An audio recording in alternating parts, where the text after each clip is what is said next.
తోపుదుర్తి గ్రామానికి చెందిన మహేశ్వర్ రెడ్డి.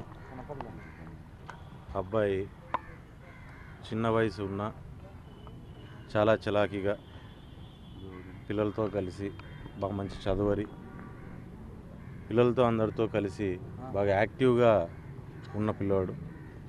అంటే నాకు పరిచయం ఉన్నంత వరకు ఆ అబ్బాయిని చూస్తే మన ఇంట్లో పిల్లలు, ఆ వయసు పిల్లలు తిరుగుతూ ఎటువంటి కల్మషం లేకుండా తిరుగుతా అంటే వాళ్ళు ఎలా అనిపిస్తుందో మనకు అటువంటి క్యారెక్టర్ ఉన్న వ్యక్తి, అందరితోనూ మమేకమయ్యే వ్యక్తి, ముందుకెళ్ళే వ్యక్తి. 2019 తర్వాత మామూలుగా ఫ్రెండ్ సర్కిల్లో అందరూ కలిసి వచ్చినప్పుడు రోజు రావడము, మాకు కూడా పరిచయం అవడం, జనరల్గా ఫ్రెండ్ సర్కిల్లో పరిచయం అయినాడు, మామూలు కలిసిపోయాడనే ఒకే ఒక నెపంతో ఆ పిల్లోడిని చాలా ఇబ్బందులకి ఆ రోజున్న ప్రభుత్వం, వైఎస్ఆర్ ప్రభుత్వంలో లోకల్గా ఉన్న ఎమ్మెల్యే కావచ్చు, వాళ్ళ అన్నదమ్ములు కావచ్చు, విపరీతంగా ఇబ్బంది పెట్టడము, కేసులు పెట్టించడము, కొట్టించడము, వాళ్ళ రెవెన్యూ రికార్డ్స్లోంచి భూములు తీసేయడము, ఈ రకంగా ఎన్నో ఇబ్బందులు పెట్టుకుంటూ పోయిన పరిస్థితులు కూడా చూసాము. కానీ అప్పుడున్న పోలీసు వరకు ఆ అబ్బాయికి నచ్చ చెప్పుకొని మనం ఈ రకంగా కాకోకుండా మనం ఏదైనా టైం మంచిది కాదు, ఈ రకంగానే ముందుకు పోండి, ఏం అవసరం లేదు అని చెప్పి, ఏమి వచ్చే పని లేదు, రాజకీయాలతో పని లేదు, ఏదైనా నీ భవిష్యత్తు బాగుంటే నువ్వు ఎక్కడున్నా సరే మేము కూడా హ్యాపీగా ఉంటామని చెప్పి ఆ పిల్లోడికి, అబ్బాయికి చెప్పడం, ఆ అబ్బాయి కూడా దాన్ని అర్థం చేసుకొని ఉండడము. ఈ రకంగా ఏదైనా సరే చెప్తే వినే వ్యక్తి, ఆలోచన చేయగలిగిన వ్యక్తి, అంతో గింతో వాస్తవంగా చెప్పాలంటే ధైర్యంగా ఉండగలిగిన వ్యక్తి. ఈరోజు ఫోటోల్లో పొద్దున్నుంచి చూస్తా అంటే వాస్తవంగా ఎట్లుందంటే మా కళ్ళ ముందరే ఆ పిల్లని చూస్తానట్టుంది. ఈరోజు కూడా అక్కడ శవమై పడున్నాడంటే ఆ సంఘటన చాలా బాధించే పరిస్థితి.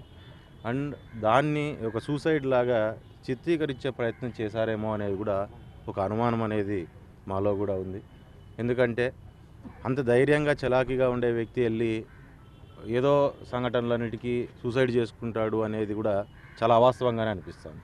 ఎందుకంటే ఆ రోజు పోలీసులతో కొట్టించిన, కేసులు పెట్టినా, కేవలం శ్రీరామ్ ఏదో నీ ద్వారా మమ్మల్ని ఏదో చేయాలనుకున్నాడని చెప్పి ఒక మాట చెప్పి నేను వదిలేస్తామంటే కూడా 2-3 రోజులు దెబ్బలు తిన్నా కానీ ఎప్పుడే కానీ ఆ రకంగానే అది తప్పు, ఆ రకంగా మాట్లాడకూడదు, ఏదైనా కరెక్ట్ ఉంటేనే నేను కరెక్ట్ మాట్లాడతానని చెప్పి ఆ రోజు అన్ని రకాలుగా ప్రెషర్లు తట్టుకున్నాడు.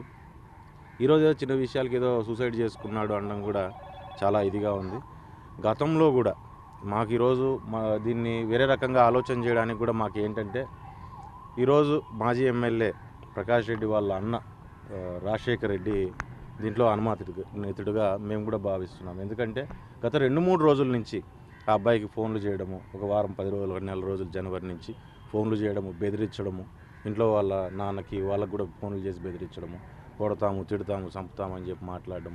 ఈ రకంగా మాట్లాడుతున్నప్పుడు మామూలుగా మామూలు బెదిరింపులే ఈ రకంగా ఎందుకు ఉంటుంది అని చెప్పని ఇంట్లో వాళ్ళు కూడా భావించడం జరిగింది. కానీ ఈరోజు జరిగిన సంఘటన చూస్తుంటే హైదరాబాద్లో ఇటువంటి పరిస్థితి.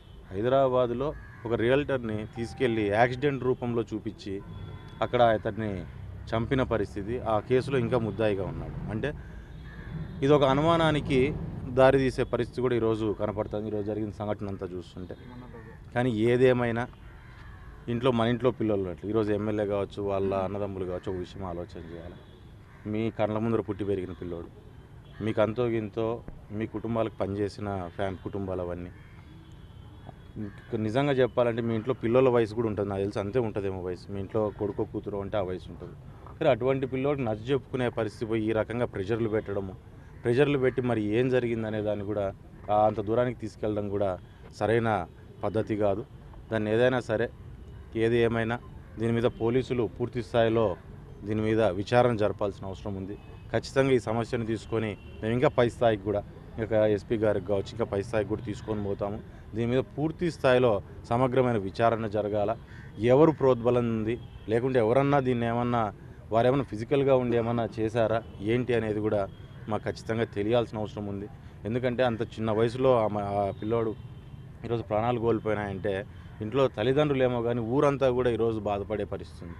ఊరంతా కూడా కళ్ళ ముందు నిన్న మొన్న తిరుగుతాను పిల్లోడు ఈరోజు లేడు అంటే చాలా బాధాకరమైన పరిస్థితి. దాంట్లోనూ ఏదో యాక్సిడెంటో ఇంకోటో జరిగిందంటే ఇంకో రకంగానే ఈ రకంగా జరగడము, ఆ రకంగా బాడీ అక్కడ పడుండడం ట్రాక్ పక్కన చూస్తుంటే కూడా ఈరోజు గ్రామస్తులు కావచ్చు, మండలంలో నాయకులు కావచ్చు, మొత్తం నియోజకవర్గమే ఈరోజు ఒక బాధలో మునిగి తేలే పరిస్థితి. ఆ ఫోటోలు చూసినప్పటి నుంచి పొద్దున్న నుంచి ఖచ్చితంగా దీని మీద అంత సులువుగా ఇడిచిపెట్టే పరిస్థితి ఏం లేదు. ఖచ్చితంగా పూర్తి స్థాయి విచారణ చేస్తాము.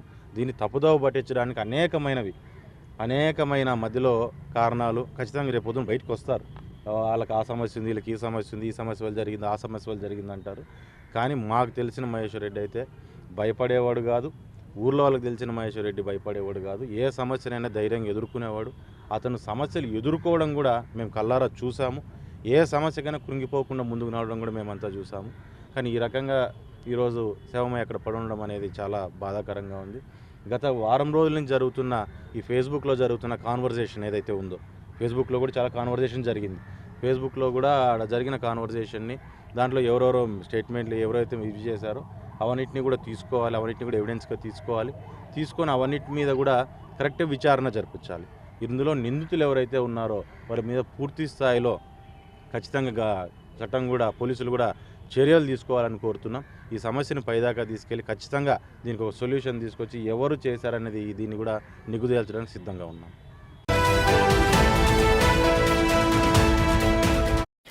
Breaking news. తోపుదుర్తి మహేష్ రెడ్డి మృతిలో సంచలన నిజాలు బయటకొస్తున్నాయి. రాత్రి స్నేహితులతో బయటకు వెళ్లిన ఆయన తెల్లారేసరికి రైల్వే ట్రాక్ పై శవమై తేలారు. సోమలతోటి నాగిరెడ్డిపల్లి గ్రామాల మధ్య ఈ ఘటన చోటు చేసుకుంది. అయితే గతంలో బైరెడ్డి సిద్ధార్థ్ రెడ్డి టీంలో పనిచేశారు మహేష్ రెడ్డి. అయితే మరి ఇదే నేపథ్యంలో సంచలనంగా మారింది తోపుదుర్తి మహేష్ రెడ్డి మృతనే చెప్పుకోవాలి.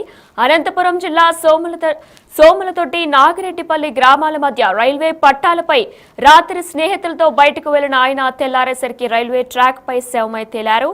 అయితే కొడుకు మృతిపై కూడా తండ్రి మల్లారెడ్డి సంచలన వ్యాఖ్యలు చేశారు.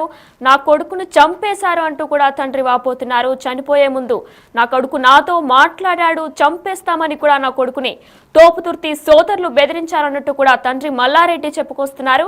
అయితే పరిటాల శ్రీరామ్తో ఫోటో దిగడంతోనే ఈ ఘాతుకానికి పాల్పడ్డారు అంటూ కూడా మహేష్ రెడ్డి తండ్రి మల్లారెడ్డి చెప్తున్నారు. గతంలో కూడా నా కొడుకుని చిత్రహింసలు పెట్టారు, అయినా సరే తను ఎక్కడ కూడా భయపడలేదు. అయితే తోపుదుర్తి సోదరులపైనే అనుమానం ఉంది అంటూ కూడా పోలీసులకు ఫిర్యాదు చేశామంటూ కూడా మహేష్ రెడ్డి తండ్రి మల్లారెడ్డి వాపోతున్నారు. అయితే మల్లారెడ్డి ఏం మాట్లాడారు, మహేష్ రెడ్డి తండ్రి మల్లారెడ్డి ఏం మాట్లాడారు, ఇప్పుడు ఒకసారి బిగ్ టీవీ లైవ్ లో చూద్దాం. మాకు పోలీసులు పొద్దున్న ఫోన్ చేసి రైల్వే పోలీసులు ఇట్లా మీ అబ్బాయి రైల్వే ట్రైల్ కింద పడి చనిపోయినాడు, మాకు ఇన్ఫర్మేషన్ వచ్చిందండి. ఇంట్లో నిన్న సాయంత్రం నాకు 6:30 టైంలో ఫోన్ చేసినాడు. ఏమన్నాడు అన్న ఇట్లా బెదిరిస్తున్నారు, చంపుతాము, ఇంతమంది ఎవరు రాని ఇట్లా రాజశేఖర రెడ్డి వాళ్ళంతా బెదిరిస్తున్నారు, చంపుతామని. ఏం కావాలేరు అన్నీ మొత్తం మాటలు చెప్తారు. ఎవరైనా పక్కన కూడా ఫోన్ చేస్తుంటారు, వాళ్ళు ఎవరు చంపలేరని చెప్పిన. తోపుదుర్తి రాజశేఖర రెడ్డి.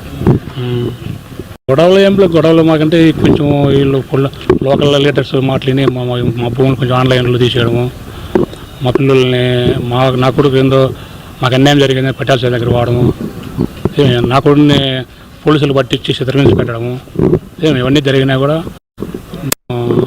నేను కామ్గా ఉన్నాను అని ఇట్లా ఇబ్బంది. ప్రతి 4 ఏళ్ళు అయింది ఇదే ఇబ్బందులు పెడుతున్నారు వాళ్ళు. మన సంగ్రహ పడినప్పుడు కూడా నా కొడుకు ఏందో శ్రీరామ్ దగ్గర పోయి జనవరి 1కి ఫోటోలు దిగి ఫేస్బుక్లో పెట్టిన దానికి రాజశేఖర్ మళ్ళీ బెదిరిస్తేలే నా కొడుకు నేను చంపుదాం అని చెప్పి మళ్ళీ మా మామకి కూడా ఫోన్ చేసి ఇంటికి దూడిచి పడదామని చెప్పినా కూడా సరే కొట్టాను అనుకున్నాము, ఊరుకున్నాము. ఆయన అనుమానం ఉంది నాకంతే. అందరూ ఒకటి రైలు కింద పడి వాళ్ళు 2002లో 2021లో కూడా 2002లో కూడా పోలీసులతో కొట్టి చిత్రహింస పెట్టినా కూడా నక్కలవాడు భయపడలే, వాళ్ళకి వీళ్ళకి భయపడలే. ఏమే ఈరోజు వాడు ఆ పెరిగి పని చేసుకోవాలంటే నేను నమ్మలే. మాకు అనుమానం ఉంది వాళ్ళు ఏదైనా చేసింటారేమో అని. 2021 గొడవలు అనవసరంగా నేను వాళ్ళకి సపోర్ట్ చేసినానే లోకల్ లీడర్స్ మాట్లాడి వాళ్ళు అనేసి నా భూములు ఆన్లైన్ తీసేయడము, నా కొడుకు ఆడికి పోవడము శ్రీరామ్ దగ్గరికి పోయినామని చెప్పి మళ్ళీ పోలీసులు పెట్టారు, స్టేషన్లో కేసులు పెట్టి కొట్టేయడము, చిత్రహింసలకు గురి చేసేవాడిని. కాబట్టి నా కొడుకు మనకి డైవర్ట్ అయ్యి కేసు కంప్లైంట్ పెట్టాను. నాకు అనుమానం ఉంది ఫలానా తెలుసు, మాకు న్యాయం జరగాలని.